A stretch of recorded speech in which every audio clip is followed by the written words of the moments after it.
Gracias, Padre, te damos por tanta misericordia, por tanto amor que derramas sobre nosotros y por cada oportunidad que nos das de ver tu gloria y tu favor en nuestras vidas, en todo lo que hacemos.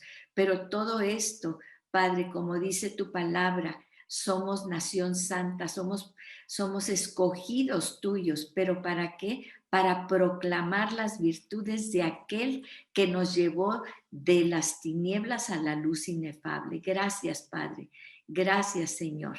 Así que aquí estamos con un propósito poderoso, un llamamiento como el que le hiciste tú al apóstol Pablo. Y bueno, te pedimos que en este momento tú abras nuestra mente y nuestro corazón, quites todo estorbo que el enemigo quiera poner, porque estamos en este tiempo maravilloso contigo en tu presencia. En el nombre de Jesús, amén y amén.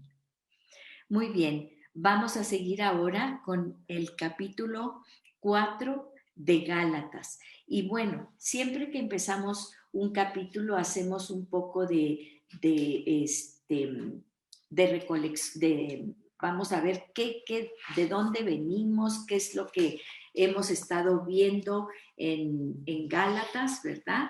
Y hacemos un recorrido muy rápido acerca de lo que estamos viendo, esta carta hermosa que Gálatas nos presenta. Y vemos cómo en esta carta el apóstol Pablo es una de las primeras cartas y viene hablando acerca de la libertad, por eso le llamamos la carta de la libertad. Y vemos cómo el apóstol Pablo empieza a explicarles a los Gálatas que ya les había compartido él el evangelio, les empieza a decir, ustedes quieren regresarse a la esclavitud. Y empieza él a hablar acerca de la diferencia entre ser libres y ser esclavos. Y de hecho, aquí en el capítulo 4 vamos a ver un contraste, ¿verdad?, entre lo que es la libre, o sea, lo que es la libertad en Cristo y lo que es el ser esclavos. Así que vamos a ver esto y vamos a empezar con el capítulo 4, Gálatas 4.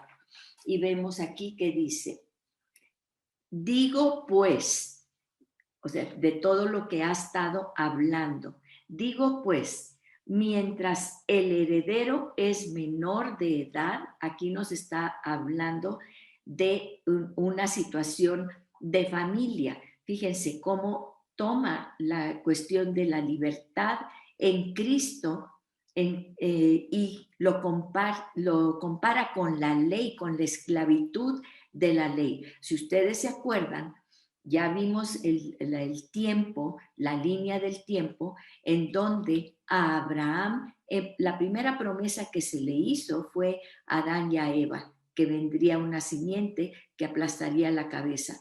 Pero ya específicamente hace pacto con Abraham y lo vemos como le promete la semilla, el Salvador. Es una promesa por fe. Y Abraham por fe le creyó a Dios.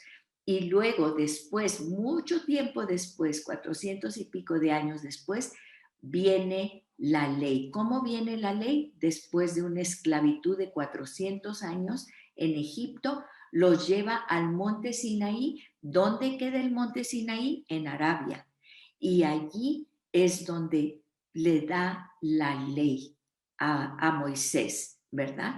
Pero ahora y luego, después de que le da la ley a Moisés, entonces sigue todo este tiempo en que Dios instituye todos los sacrificios, las reglas, 600 y pico de reglas y de leyes, ¿sí? Ahora vamos a ver qué es lo que está sucediendo cuando estos judaizantes vienen con Gálatas que ya han creído en el Señor Jesús y ya han experimentado la libertad en Jesús, pero ahora les están metiendo ideas. Digo pues, mientras el heredero es menor de edad, en nada es diferente al siervo. Aquí la palabra siervo es esclavo.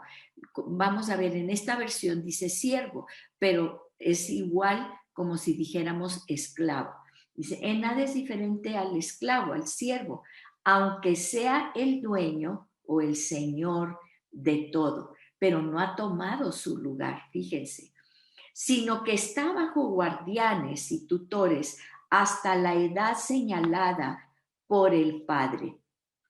En la ley romana, fíjense una cosa, los romanos tenían hijos, ¿sí? Pero los hijos no heredaban absolutamente nada, ni tenían ninguna prerrogativa eh, para los bienes del padre, nada, hasta que había un proceso legal en el cual, digamos que el padre adoptaba o reconocía al hijo y en ese momento ya el hijo tenía la injerencia, ¿verdad? O que podía heredar los bienes del padre. Pero mientras esa situación, el padre no hacía ese paso, que era un paso legal, de aceptar a su hijo como hijo, el hijo no tenía ningún derecho absolutamente, ningún derecho. Por eso el apóstol Pablo está diciendo esto. Pues sí, era el hijo, pero no tenía ningún derecho legal sobre absolutamente nada porque el padre no lo había reconocido legalmente. ¿Sí? Entonces, por eso él dice esto. Así también nosotros, está hablando de nosotros los judíos. Nosotros, mientras éramos niños, estábamos sujetos a servidumbre bajo las cosas elementales del mundo. Ahorita vamos a ver qué son las cosas elementales del mundo, pero él se está incluyendo, él como judío, dice nosotros. Pero cuando vino la plenitud o el cumplimiento del tiempo, cuando ustedes escuchen plenitud del tiempo, cumplimiento del tiempo, es el tiempo en que Dios decidió que viniera el Salvador prometido desde antes, muchos años antes, desde la eternidad, lo vimos ya en el curso pasado, desde la eternidad ya Jesús había dicho, yo iré, ¿sí? Ya estaba ese pacto de padre con hijo desde la eternidad. Entonces, pero llega el cumplimiento del tiempo, el tic-tac de nuestro mundo. Y entonces Dios envió a su hijo, nacido de mujer, tenía que ser nacido de una mujer completamente humana, ¿sí? Es el lado humano de Dios. Por eso no podemos divinizar a nadie en este mundo, porque Jesús tenía que ser completamente humano, porque dice la palabra que Él se quitó de toda su deidad, siendo Dios, no tuvo su deidad como cosa que aferrarse, sino que se despoja de su deidad para venir a ser siervo. Entonces, por eso tuvo que nacer igual, en un parto igual de una mujer. Dice, nacido de mujer, nacido bajo la ley, porque Jesús tenía que cumplir la ley perfectamente bien, ¿sí? Él estaba bajo la ley, a fin de que redimiera, o sea, al él cumplir perfectamente la ley, redimiera a los que estaban bajo la ley. O sea, el apóstol Pablo dice, nosotros, los judíos, estábamos bajo la ley. ¿Para qué? Fíjense, eran judíos, estaban bajo la ley, bajo la Torá, pero ellos todavía no habían sido adoptados, porque dice, para que recibiéramos la adopción de hijos. Y está hablando del pueblo escogido por Dios, porque hay una sola manera de ser hijos, y es a través de la redención de Cristo Jesús. No es tu apellido, no es de dónde vienes, no es tu sangre, no es quién es tu familia. Es única y exclusivamente a través de Jesús. Entonces, y porque ustedes ahora está hablando a los gentiles, a los gálatas, dice. Esos éramos nosotros los judíos y estábamos en igual circunstancia. Y ustedes, y porque ustedes son hijos, fíjense, Dios aquí ya les está hablando, ya ustedes ya creen en Jesús y entonces, porque ustedes son hijos, ya estamos a la par. Dios ha enviado el Espíritu de su Hijo a nuestros corazones, clamando, Abba, Padre. ¿Quién es el único que puede darte la identidad de hijo?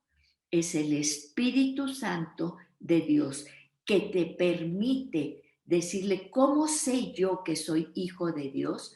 Porque yo sé que puedo clamar, Abba, Padre, que es mi Padre, ¿sí? Entonces, fíjense, el Espíritu de su Hijo a nuestros corazones, Abba, Padre, y está hablando a los gentiles. Vamos a Romanos 8, ¿qué nos dice Juan 1, del 12 y 13? ¿Qué dice Juan 1, 12 y 13? Lo vimos la clase pasada. Aquellos que creen en Jesús son hijos de Dios y les ha dado la potestad de ser llamados hijos de Dios. ¿Sí? Los que creen en Jesús han nacido de Dios y Él les da ahora la potestad de ser llamados hijos de Dios. No nos confundamos, todos somos creación de Dios, pero hijo es por medio del Espíritu que entre nosotros y clamamos, Abba, Padre, ¿sí? En Romanos 8, 14 al 17, ¿qué es lo que nos dice? Todos los que son llevados por el Espíritu, esos son los hijos, ¿sí? Y aquí vemos la diferencia entre los que son del Espíritu, los que caminan en el Espíritu y los que no, que son hijos. Ese es el Espíritu de ¿qué? Nos habla Romanos, de adopción, el Espíritu de adopción, ¿sí? Y entonces fíjense, ¿qué es el único que nos puede dar? ¿Cómo sé yo que soy hijo de Dios? Porque el Espíritu de Dios da testimonio a mi espíritu. No es algo aquí, es espiritual. Yo sé que sé, porque el Espíritu de Dios a mi espíritu, le da testimonio de que somos hijos de Dios al creer en Jesucristo, ¿sí? En Efesios 1, 13 al 14, ¿qué dice? Que los creyentes estamos sellados en Cristo. ¿Con qué? Con el Espíritu Santo. El sello del Espíritu Santo está en nosotros. ¿Y de dónde vino ese Espíritu Santo? Aquí lo dice en Gálatas 4:6. Ha enviado el Espíritu de su Hijo. Es el Espíritu de Jesús. Por eso en ocasiones decimos que Jesús está en nuestro corazón. Jesús está sentado a la diestra de Dios Padre, pero es su esencia, su espíritu el que está en nosotros. Y fíjense, y el Espíritu testifica con el espíritu de los creyentes que somos sus hijos, herederos con Cristo, ¿sí? Entonces es este espíritu el que nos reafirma, nos sella y nos convence precisamente que somos hijos de Dios.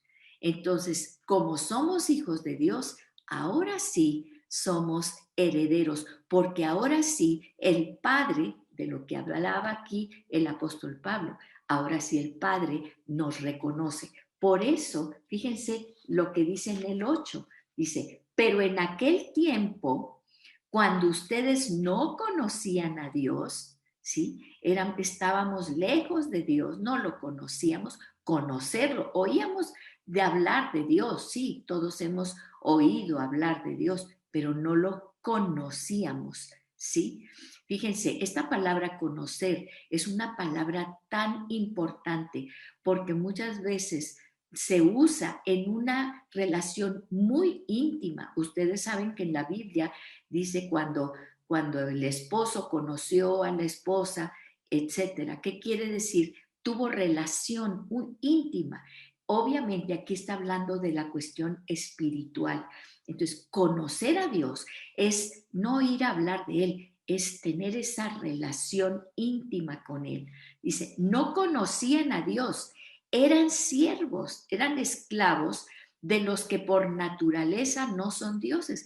Como no conocíamos, no teníamos esa relación íntima, pues andábamos con otros dioses y figuras y cosas y la madre tierra y hacíamos ídolos y todo eso. Todos lo hemos hecho, la sociedad, todas esas cosas, ¿sí? Entonces, no, los que por naturaleza no son dioses, pero ahí viene el pero de Dios.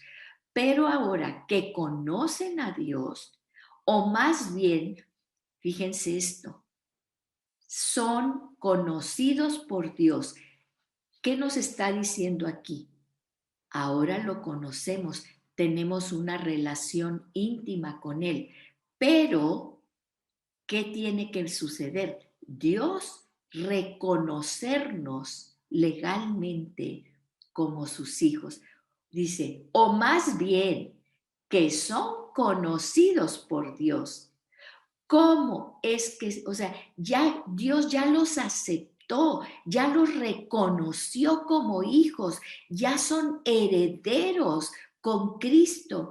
Y fíjense la decepción aquí viene la primera pregunta en Gálatas 4, la decepción del apóstol Pablo. Dice, ¿cómo? ¿Cómo es que se vuelven otra vez a las cosas débiles? Inútiles, inútiles, no tienen valor, no tienen esencia, no tienen nada, no les aporta nada. Y elementales a las cuales desean volver a estar esclavizados de nuevo. Y aquí, pues, lo dice, vuelven otra vez de nuevo, volver. Imagínense cuántas veces el apóstol Pablo utiliza esos verbos de retroceso. Están retrocediendo, dice, y se están retrocediendo a cosas débiles, inútiles, elementales y desean estar esclavizados. Esas cosas inútiles, tontas, uno dice, ay, bueno, pero es que no importa, es parte de la tradición, es parte de... No, te esclavizan. Fíjate en Colosenses 2:8 lo que dice. Dice, por eso, de la manera que recibieron a Cristo Jesús como Señor, vivan ahora en Él, porque ya lo recibimos su espíritu. Entonces vivan ahora en Él, arraigados y edificados ¿en quién? En las costumbres, en las leyes, No, vivan arraigados y edificados en Él, en Cristo, confirmados en la fe, confirmados en la fe. Acuérdense, pisteu es la fe, es depositar tu vida en lo que tú crees, ¿sí?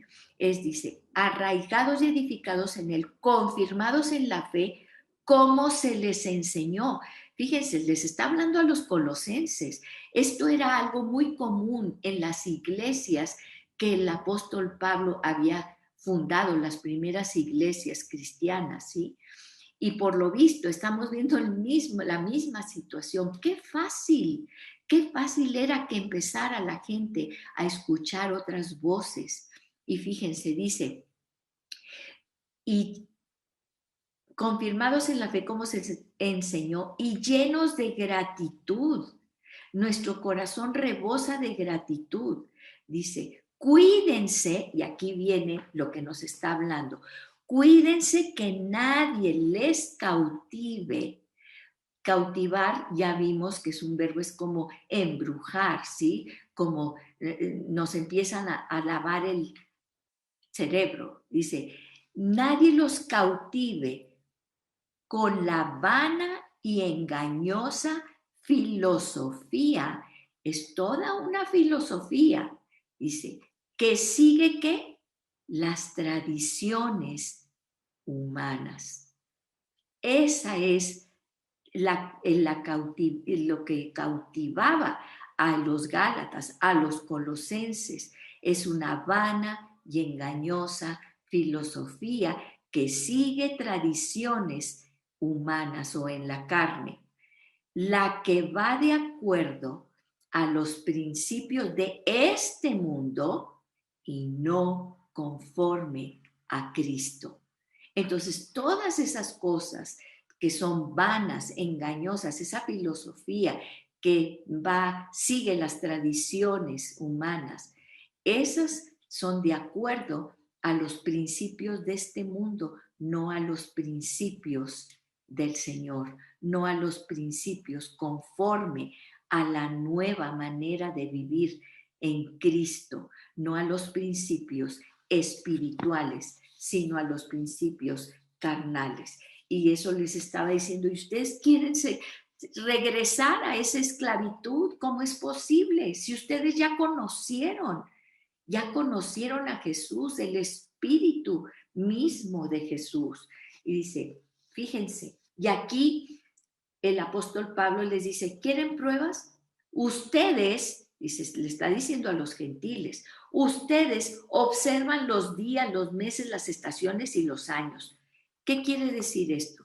Ah, es que ya viene Cuaresma, es que ya viene Semana Santa, es que ahora tenemos que hacer esto porque las fechas, ¿sí? Y entonces ellos eran muy religiosos, los judíos, para observar las fechas judías, las fiestas judías. Sí, había santas convocaciones, pero habían perdido el fondo por estar en la forma, ¿sí? No era una conexión verdadera con Dios, sino eran ritos. Ay, pues hoy voy a hacer esto, voy a dejar de hacer esto, tengo que ir acá a hacer ritos y todas esas cosas que nos estaba diciendo así, ¿sí? Las tradiciones, etcétera, etcétera. Y habían perdido lo más importante, la libertad en Cristo. Y dice, ustedes observan, sí, observan mucho que los días y los meses, las estaciones y los años.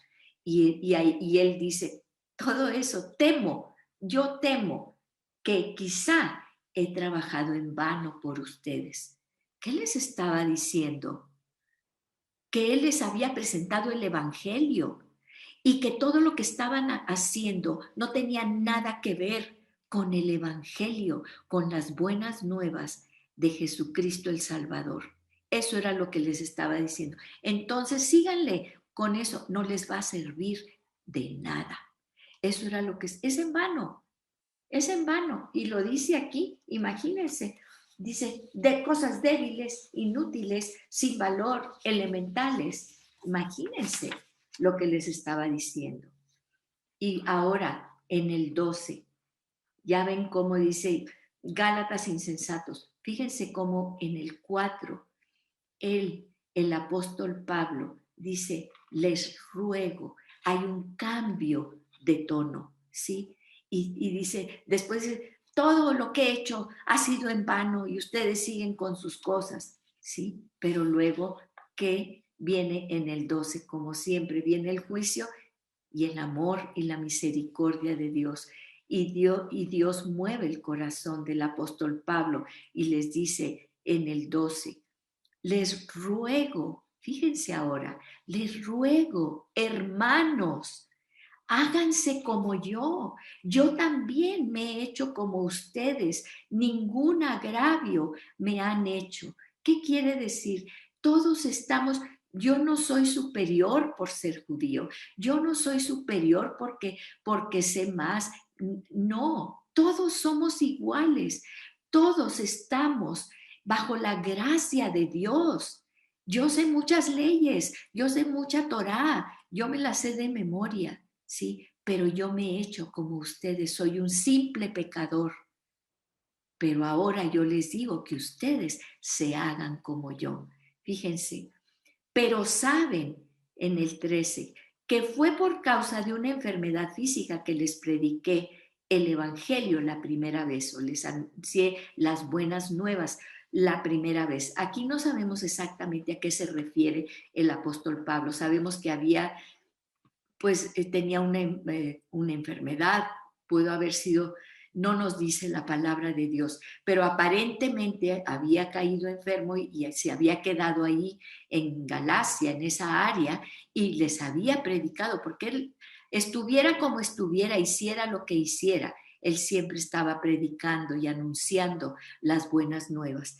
Y en el 14, y lo que para ustedes fue una prueba en mi condición física, que no despreciaron ni rechazaron, sino que me recibieron como un ángel de Dios, como a Cristo Jesús mismo, como un mensajero de Él, ¿sí? Y no me despreciaron, no me dejaron allí con mi enfermedad, al contrario, me recibieron, ¿sí? Y dice, ¿dónde está pues? Fíjense cómo el tono del apóstol Pablo, ¿dónde? ¿Dónde está pues aquel sentido de bendición que tuvieron?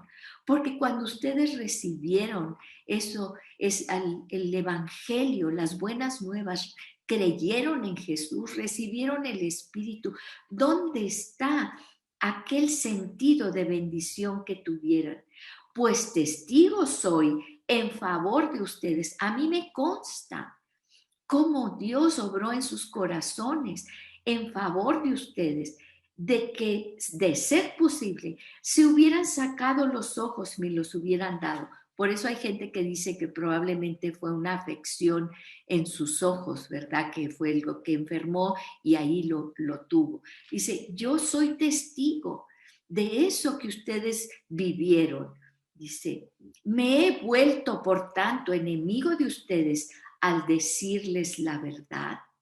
Dice, ¿cómo? O sea que ahora resulta que ustedes están en contra mía cuando ustedes recibieron de mí eso y me trataron como un mensajero, como a Jesús mismo, Jesucristo mismo, un emisario de Él.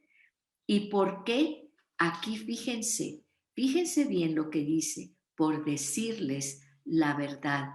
Sí, hay veces que cuando nosotros decimos la verdad, hay gente que no le va a gustar, hay gente que te había mostrado a una persona, ¿verdad? Que tú le compartes y que muchas veces le dices acerca de esto, quién es Jesús, la verdadera libertad, y te tratan y sí, son amables contigo, aceptan eso, pero no es para que nos confiemos y no es tampoco para que nos sintamos agraviados. ¿Por qué? Porque tenemos una condición humana y hay veces, te voy a decir algo, que la gente te va a considerar, antes te consideraba su amigo y cuando tú hablas la verdad, muchas veces te rechazan y te dicen, ahora eres mi enemigo. Y eso es lo que el apóstol Pablo era lo que le dolía, el hecho de que habían recibido todo de él, lo que él les había predicado. Y ahora, dice, y ahora me van a considerar sus enemigos, ¿sí? ¿Y por qué? ¿Por qué estaba diciendo esto? ¿Por qué cambiaron los Gálatas? ¿Por qué si antes se hubieran sacado los ojos para dárselos? ¿Por qué ahora les lo consideraban su enemigo? Y entonces aquí lo explica en el 17. Algunos, y estos son de los que él había hablado, que habían venido como espías de Jerusalén, creyentes en Jesús. Fíjense, eran creyentes, pero habían venido a tratar de esclavizarlos con las leyes de los judíos, con las tradiciones, con las fechas, con todas las cosas que decía los que tienen que guardar los días, los meses y los años, ¿sí? Dice, algunos les tienen celo, no con buena intención, dice, sino que quieren excluirlos a ustedes a fin de que ustedes muestren celo por ellos, ¿sí? Y decía, los están queriendo cautivar a ustedes, el sentir celo, pero él dice, hay celo, es celo santo, lo que llamamos nosotros celo santo, por la palabra, por el evangelio, por las almas, celo por las almas, que no las arrebate el enemigo de nosotros, ¿sí? Para llevar esas almas al Señor. Y aquí hace la diferencia.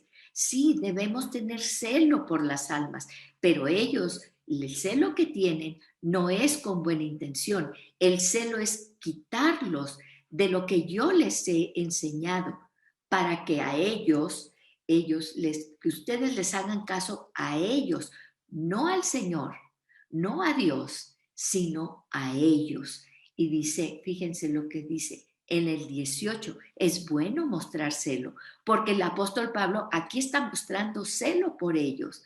Dice, es bueno mostrar celo con buena intención siempre, y no solo cuando yo estoy presente con ustedes. ¿Qué quiere decir esto? No es para que me traten bien a mí. El celo es por sus almas, porque en ello va la vida o la muerte, ¿sí? Y ustedes ya tienen la vida, pero se están regresando a la esclavitud. Dice, quisiera, fíjense cómo el apóstol Pablo, ahora el tono quisiera estar con ustedes, quisiera estar presente con ustedes ahora y cambiar mi tono. Quiero que me escuchen, quisiera que me escucharan. ¿Cómo he cambiado el tono de mi voz? ¿Sí? Pues estoy perplejo. Al principio dijo que estaba maravillado, ¿sí? Y ahora dice, estoy perplejo, no entiendo.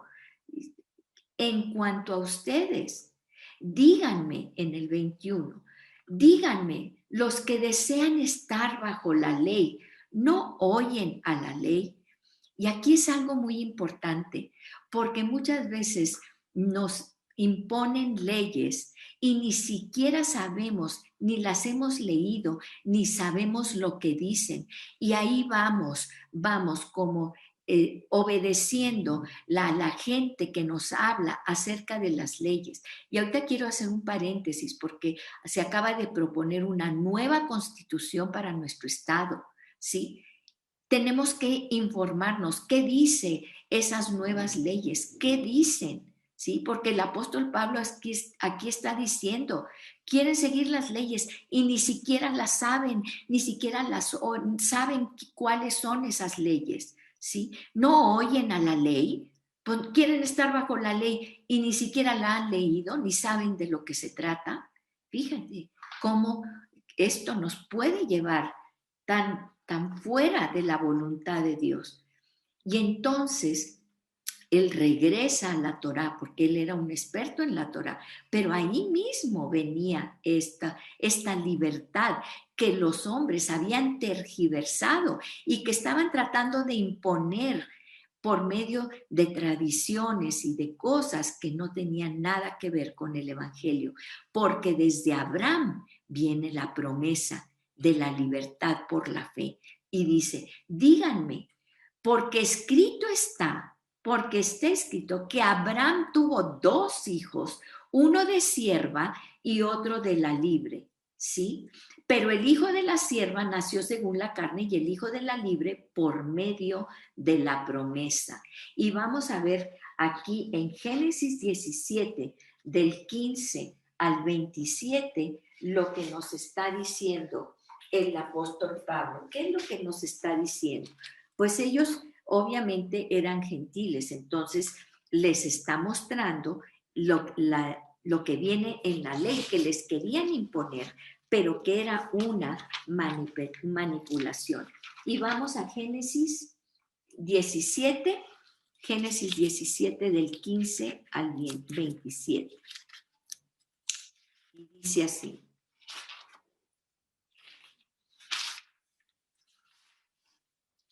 Fíjense. Dice, también aquí es donde está la promesa de Dios a Abraham. Estamos hablando del hijo de la promesa, del hijo de la promesa. Bueno, pues vamos a la promesa que Dios le dio, porque una de ustedes le dijo, bueno, ¿y cuál es la promesa? Bueno, aquí está.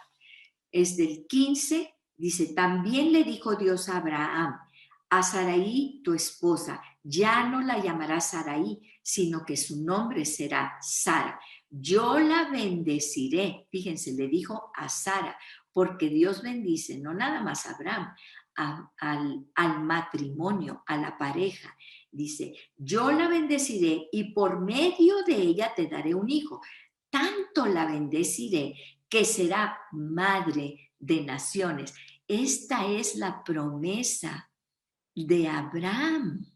Fíjense, y nosotros somos herederos de esa promesa. Será madre de naciones y de ella surgirán reyes de pueblos. Entonces Abraham inclinó el rostro. ¿Y qué hizo Abraham, el padre de la fe? ¿Qué hizo? Inclinó el rostro hasta el suelo y se rió. Se rió de pensar, ¿acaso puede un hombre tener un hijo a los 100 años y ser madre Sara a los 90? Porque aparte de que no tenían hijos, Sara era estéril y tenía 90 años. Y Abraham se rió, el padre de la fe. De verdad, qué paciencia tiene Dios con nosotros, ¿sí? ¿Cuántas veces dudamos y dudamos y dudamos? Bueno, pues aún así, por eso le dijo a Dios, concédele a Ismael vivir bajo tu bendición. A lo que Dios contestó, pero es Sara tu esposa la que te dará un hijo al que llamarás Isaac, y yo estableceré mi pacto con él y con sus descendientes como pacto perpetuo. ¿Sí? ¿Con quién iba a establecer? Con el hijo de ambos. Los bendijo y era un hijo de él y de su esposa Sara, aunque se rieran. 90 años Sara, 100 años Abraham, Sara estéril, pero la promesa de Dios estaba dada. ¿A qué se refiere aquí con Isaac? ¿Quién era Isaac? Porque le dijo a Abraham, pues bendíceme con Isaac. Y Dios dijo, ya te lo dije, el hijo de la promesa, no, Ismael, no es Ismael, es Isaac. Ismael es el hijo de la sierva. ¿Qué había pasado? Mucho tiempo antes, Dios le había dado esta promesa a Abraham y a Sara. Y Sara se había reído también. Pero entonces Sara, la esposa, se le ocurrió un plan maravilloso. Dijo, como yo ya estoy, pero viejísima, y Abraham pues también, y soy estéril, entonces en aquel tiempo se usaba, como ahora, los vientres alquilados, ¿verdad? Entonces, lo que hacían era tomar una sierva, ¿verdad? Que era sierva de Sara, que estaba allí y que tuviera relaciones con el esposo para luego Sara pues cuidaba de esa sierva y de hecho a la hora del parto Sara se ponía así, encima se ponía la sierva, ¿verdad? Que iba a dar a luz, inclusive las dos pujaban porque era un nacimiento de su hijo, lo tomaba como su hijo, ¿sí? Pero después surge problemas con Ismael e Isaac. Ya Ismael estaba más grandecito, ya había sucedido esto, ¿sí? Pero Dios le vuelve a ratificar porque Abraham le dice, bueno, pues aquí está mi hijo Ismael. No te dije, no te dije eso. Yo te dije que Sara te iba a dar un hijo, ¿sí? Y entonces probó su fe. Y entonces fíjense lo que sucede. aquí vamos a Génesis 21, pero ¿qué pasa con esto que hicieron? Génesis 21 del 8 al 13, Génesis 21 del 8 al 13, y aquí estamos.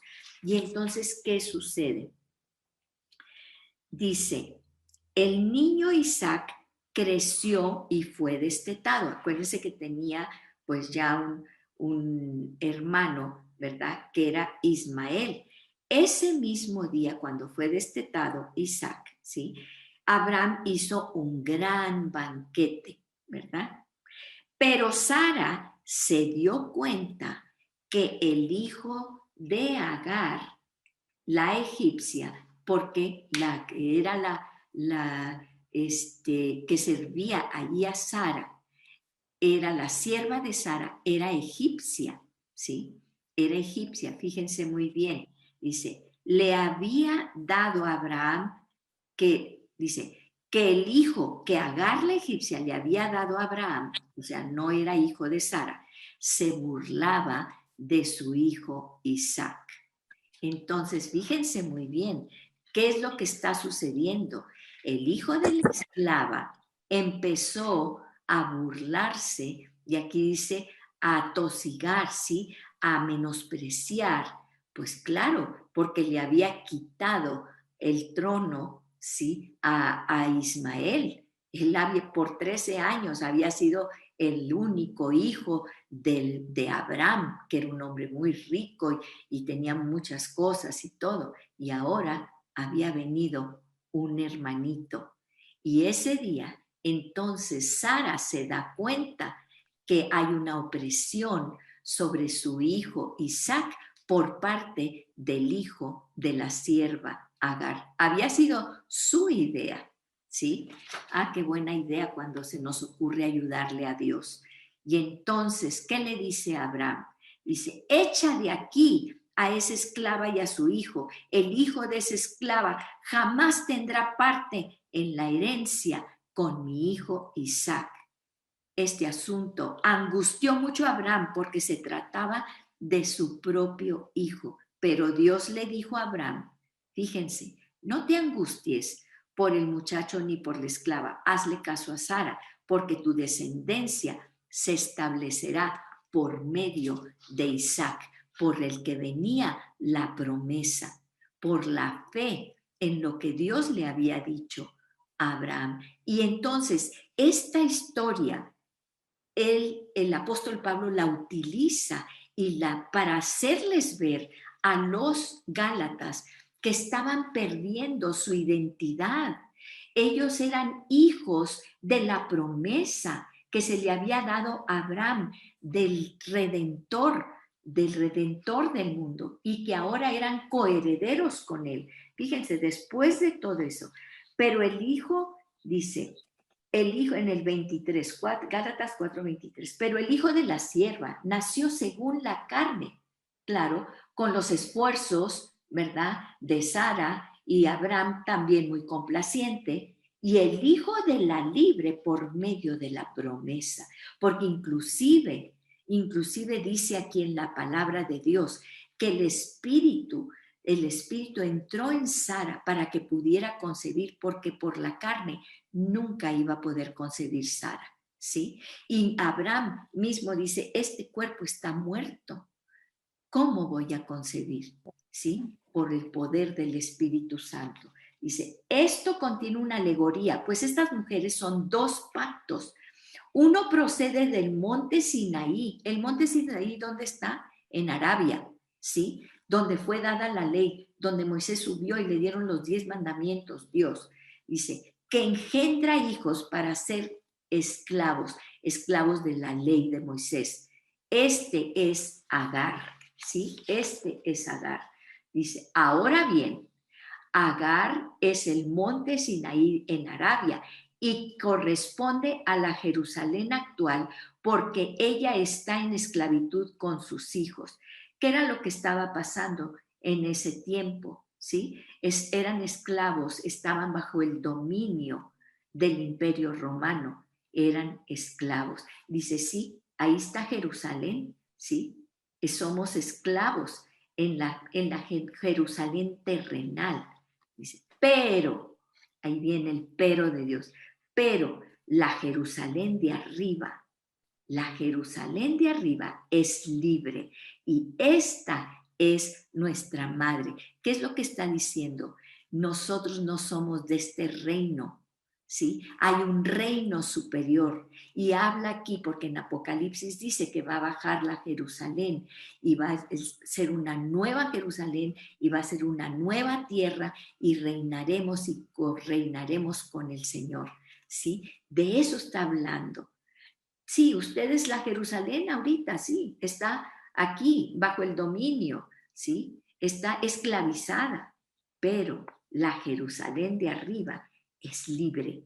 Esta es nuestra madre, porque escrito está en Isaías 54, 1 y 2, fíjense, regocíjate, oh estéril, la que no concibes, prorrumpe y clama, tú que no tienes dolores de parto, porque más son los hijos de la desolada que de la que tiene marido.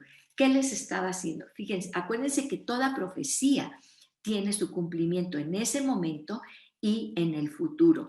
¿Qué es lo que estaba haciendo? En ese momento estaban regresando de Babilonia. Jerusalén había sido destruida y el rey les había permitido regresar para que reconstruyeran Jerusalén. Eran un puñado de gente, eran 42,000, nos dice el profeta Esdras, que habían regresado, la ciudad estaba en ruinas, la ciudad estaba devastada, ¿sí?